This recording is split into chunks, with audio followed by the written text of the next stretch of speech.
자, 투자자 여러분 반갑습니다. 오늘은 제가 셀트리온 대해서 좀 이야기를 드리려고 해요. 사실 뭐 셀트리온 같은 경우는 저는 그러거든요. 개인적으로 진짜 좋게 보는 그 바이오시밀러 기업 중에 하나이긴 한데 주가는 이제 완전 정반대의 흐름이 유지가 되고 있죠. 이번엔 좀 박스권 돌파시켜 주는가 했더니 다시 또 주가가 많이 밀리기도 하고 아마 많은 분들이 작년 연말 기점으로 해서 제 기억상 그때 박스권 돌파가 나온 걸로 기억하거든요. 그런 다음에 이제 '이제부터 시작인가?' 싶어서 매수를 진행하신 분들도 많을 거예요. 왜냐하면 그때 미국의 프렌치버그에 대한 뭐 이슈도 많았었고 이제는 뭐 미국 쪽에 대한 부분들의 수혜를 가장 또 많이 받을 수 있는 기업 중에 하나다. 이런 이슈들이 좀 많이 나올 시기였잖아요. 그래서 아마 많은 분들이 셀트리온에 대한 기대감을 또 많이 안고 있었을 텐데 결국 역시나 뭐 주가가 지금 눌림이 좀 강하게 나와주죠. 근데 저는 뭐 사실 오늘 셀트리온 영상 올리면서도 많은 분들이 댓글에 이제 부정적인 이야기도 많이 적을 거라고 저는 예상이 되거든요. 근데 저는 제 소신껏 말씀을 드릴게요. 저는 그래요. 팩트로만 좀 말씀드리면은 진짜 좋은 기업이라고 저는 개인적으로 생각을 하거든요. 굉장히 좋은 기업이라고 생각을 하는데 사실 이제 여러 가지의 뭐 여파들 시장의 뭐 여파도 있을 것이고요. 셀트론에 대한 뭐 어떤 기대감도 굉장히 많았을 것이고요. 이런 부분들이 일단은 기대감에 충족을 못 시켜준 부분들도 주가의 눌림의 요건에 있을 거라 생각이 드는데 추후를 바라본다면 저는 사실 주가가 올라가는 게 맞다고 봐요. 또 그냥 단순히 조금만 올라가는 게 아니라 많이 올라가는 게 저는 맞다고 봅니다. 물론 이제 시총도 워낙 있고 무거운 종목도 맞기는 하죠. 근데 그만큼 메이저들이 언제든 지금 물량을 집중적으로 또 매집할 수 있는 그런 구간까지도 많이 밀려 있다고 저는 생각이 들기 때문에 이럴 때가 또 여러분들 우리가 또 어떻게 보면은 농사 매매할 수 있는 또 기회가 되지 않을까요? 저는 좀 그렇게 바라봅니다. 그래서 오늘 제가 셀트론에 대해서 좀 이야기 드릴 요건들은 뭐냐? 일단 트룩시마가 미국 점유율 1위 이 부분에서 좀 이야기 드릴 거고요. CMO 기준으로 수주 잔고가 지금 1조 원이 돌파가 되는 거. 올해 매출 목표 그리고 CT P7일에 대한 부분들의 패스트 트랙 이 네 가지를 좀 이야기 드릴 겁니다. 그리고 지금 목표가 컨센서스가 평균 이렇게 돼요. 계율의 약 39.4%를 유지해주고 있습니다. 자, 그렇기 때문에 오늘 중점적으로 좀 세트론에 대해서 좀 이야기 드릴게요. 구독이랑 좋아요, 알림 설정도 여러분들 꼭 한 번쯤 눌러주시면 감사하겠습니다. 자, 그럼 본론으로 바로 넘어가서 말씀드리면요. 일단 트룩시마가 지금 미국 1위에 올랐어요. 그럼에도 불구하고 지금 셀트리온을 단순히 여러분들 시밀러 회사로만 보면은 되는지 안 되는지 그걸 꼭 생각하셔야 돼요. 4월 7일 기준 회사 같은 경우 지금 트룩시마 미국 점유율 1위에 올랐다라고 이야기를 했어요. 2월 처방 점유율이 지금 35.8%로 1위가 확인이 됐습니다. 그리고 4월 9일에는 보시는 것처럼 CT P7일에 대한 부분들의 FDA 패스트 트랙 지정까지 받았죠. 그러니까 본업과 신약 옵션이 같은 주에 부각이 된 거예요. 그러면 시장이 다시 보는 이유가 결국 자사주 소각 하나만은 아닐 가능성이 높다라는 겁니다. 결국 파이프라인의 가치와 직판에 대한 네트워크가 핵심적인 그 근거가 되는데 사실 이 근거를 셀트리온이 주가에 지금 반영을 전혀 못 시켜주고 있다라고 여러분들 첫 번째 요건으로 생각을 하고 계시면 돼요. 자, 그러면 이런 흐름에서 가장 먼저 움직일 수 있는 축이 어딘지를 놓고 보면요.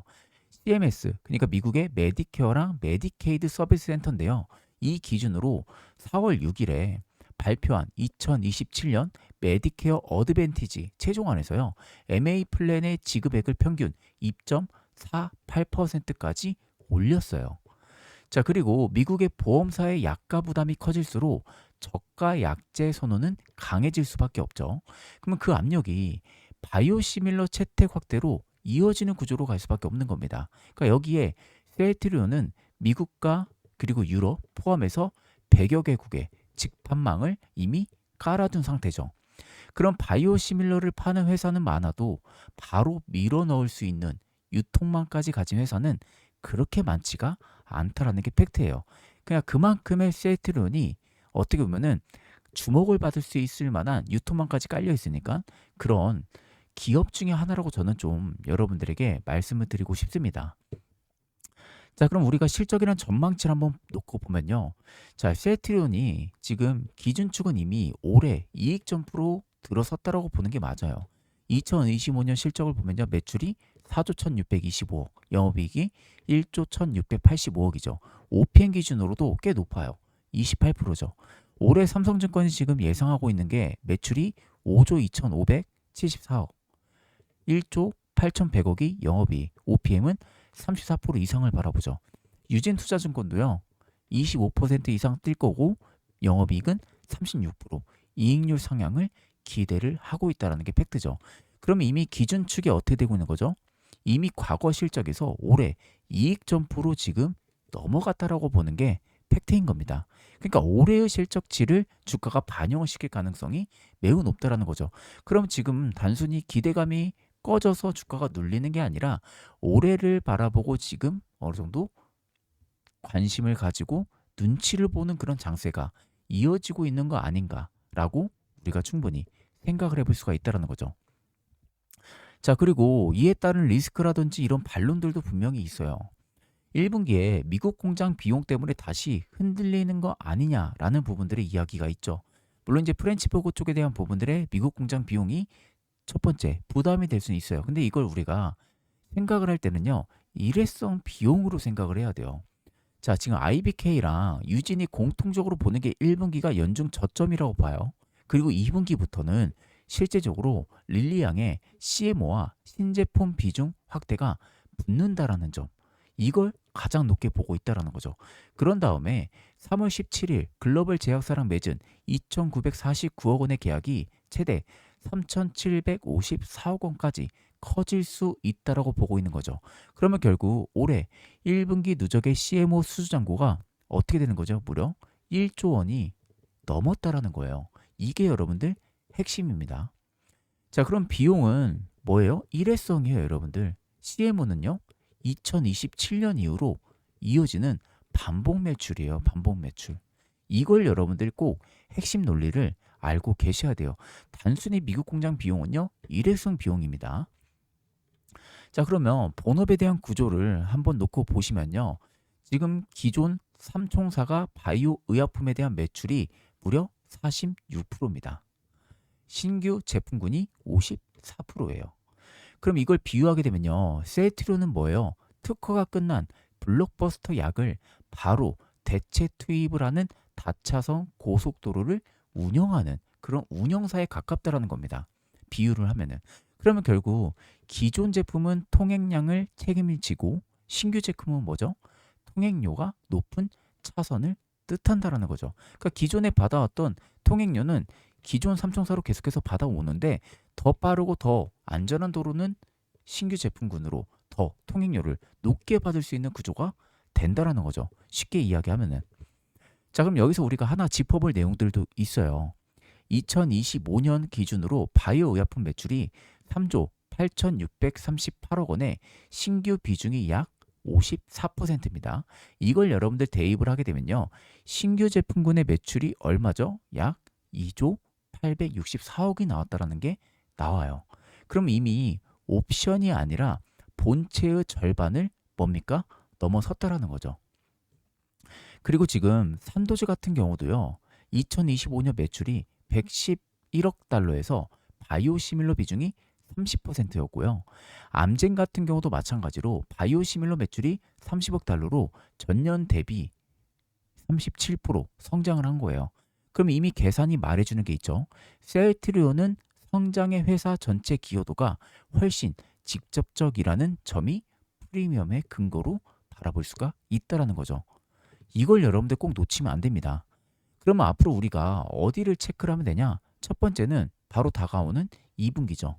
2분기에서 릴리랑 글로벌 제약사양의 CMO 매출이 실제로 붙으면서 1분기에 발생했던 그 일회성 비용을 얼마나 빨리 상쇄를 시킬 수 있는지 그걸 체크하면 됩니다. 그런 다음에 두 번째는 올해 하반기. 만약 옴니클로랑 아이덴젤트 이 미국의 출시랑 스테키마 적응증 확대가 순조롭게 만약에 진행이 되면요. 이거는 구조적인 믹스 개선에 돌입을 했다라고 보는 게 맞아요.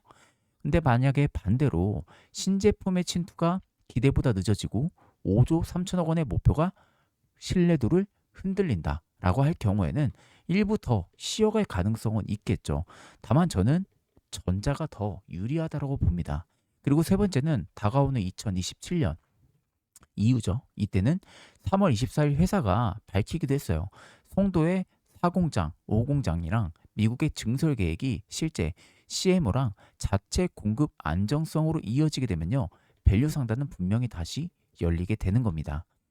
서진석 대표도 1월 13일에 JP모건 헬스케어 컨퍼런스에서 뭐라고 이야기를 했냐면 2038년까지는 바이오시밀러 포트폴리오를 약 41개까지 늘리고 공약 시장을 400조 원 이상으로 키우겠다라고 밝힌 것도 같은 방향축으로 보는 게 맞죠. 이건 여러분들 구조적인 거나 마찬가지입니다. 쉽게 이야기하면은.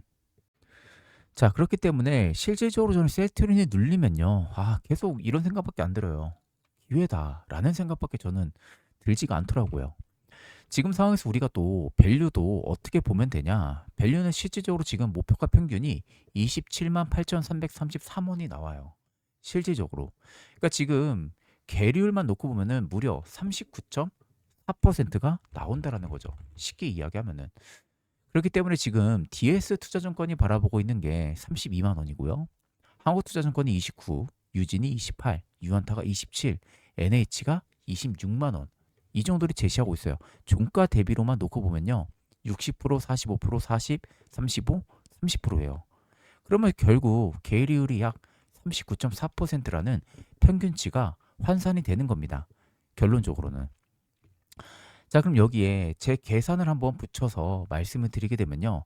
지금 셀트리온이 시가총액이 약 46조죠. 46조에서 회사 목표 매출이 5조 3천억 원을 가이던스로 제시했단 말이죠. 이걸 여러분들 나누게 되면요. 올해 목표 기준으로 PSR이 약 8.7배가 나옵니다. 자, 숫자만 놓고 보면은 결코 싼 숫자는 아니죠. 그런데 2025년 자본 총계 기준으로 PBR이 약 2.66배였어요. 그러니까 두 배죠, 두 배. 여기에 신규 제품에 대한 비중이 54%, 그리고 CMO 수주 잔고가 1조, 그런 다음에 CT-P 7일의 패스트 트랙 같은 신약 옵션이 붙기 시작을 한다면요. 결국 바이오시밀러 단일 멀티플에만 머물기는 저는 굉장히 어렵다고 봐요. 그럼 여기에 제 개인적으로 저는 26에서 30만 원대는 와야 된다고 보거든요. 개인적으로.